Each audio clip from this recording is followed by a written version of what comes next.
Hola amigos emprendedores, ¿qué tal? ¿Cómo va el verano? Espero que súper bien. Hoy os voy a hablar de las expectativas del cliente. ¿Por qué? Porque normalmente las expectativas del cliente están aquí y lo que os ha contratado está aquí. Entonces hay que vigilar mucho con este tema. ¿Por qué? Porque se pueden perder clientes por malos entendidos.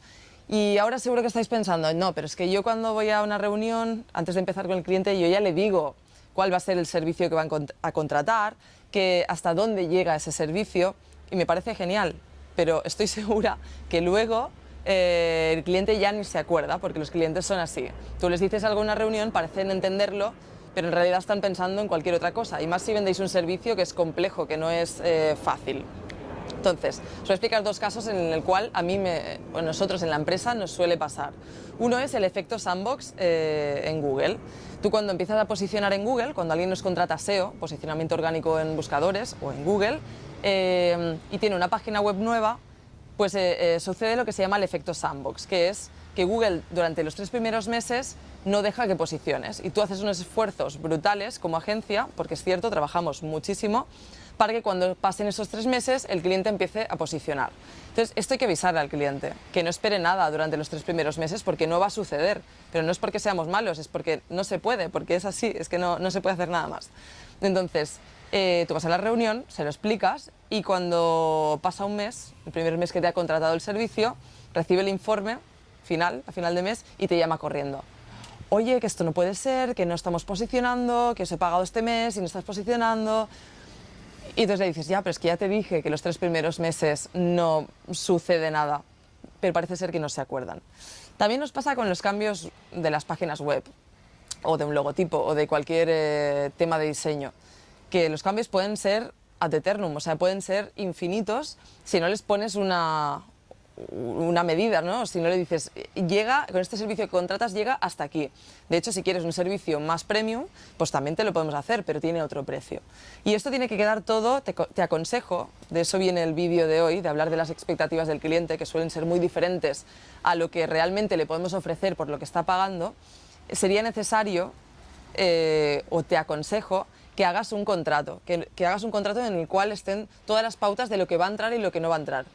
Te aseguro que yo tengo contratos que son de 15, 16, 17 páginas. ¿Por qué?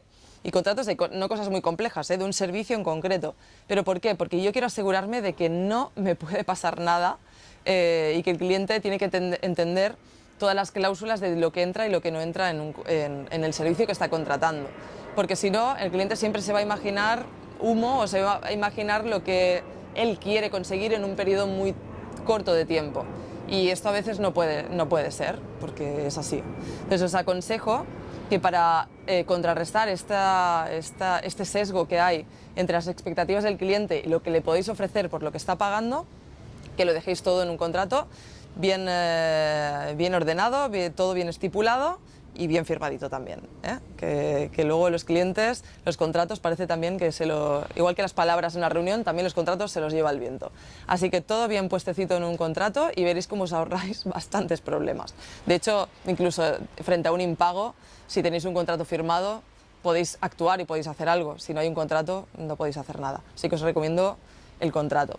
Espero que os haya servido el vídeo. Si os ha gustado, hacer un like. Si queréis recibir más vídeos de este tipo, si es la primera vez que pasáis por aquí, podéis suscribiros a mi canal. Luego, si queréis informaros sobre muchas más cosas, sobre mi vida, sobre qué estoy haciendo o sobre cosas que comparto, podéis seguirme en redes sociales o bien entrar en mi página web www.judithcatala.com, donde encontraréis muchísimos recursos gratuitos o cursos gratis, recursos que os pueden servir y os pueden ser de utilidad. Nos vemos el siguiente miércoles, ya sabéis, sobre las 8 hora española, donde encontraréis un nuevo vídeo para ayudaros o para aconsejaros sobre temas de emprendeduría, y espero que os paséis un buen verano, que paséis una buena semana, como siempre, llena de éxitos. Un saludo.